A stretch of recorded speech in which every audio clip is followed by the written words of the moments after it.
This is it. Wow. What's the meaning of wow? Like, wow, what the fuck, wow. I know that I didn't play the game really well.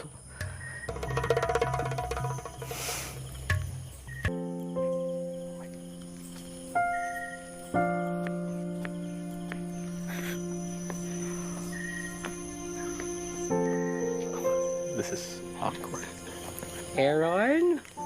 Julio has something to say.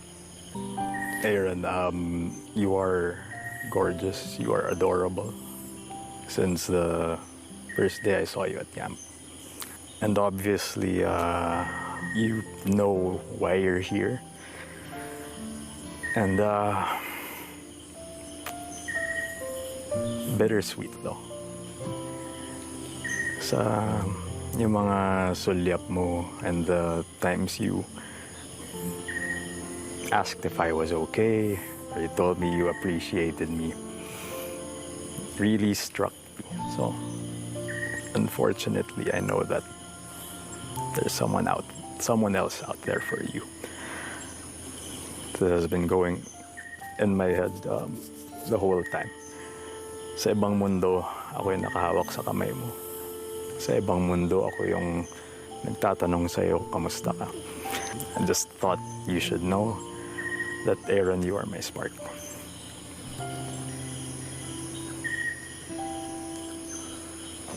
Julio, first of all, tama ka, I truly appreciate you. And also, since day one, you're a great guy. Thank you. I'm always here for you. And if you need help, I'm just a message away. I'm always here for you. But Julio, you're not my spark. I know.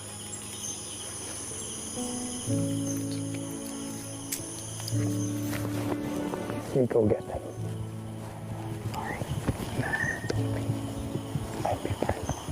Thank you, Aaron, for that commitment. Thank you for that assurance. Dahil sa mundong ito, Julio, you are never a mistake. Sa mundong ito, ma-reject ka man, may Aaron kang matatawag na kaibigan. Salamat.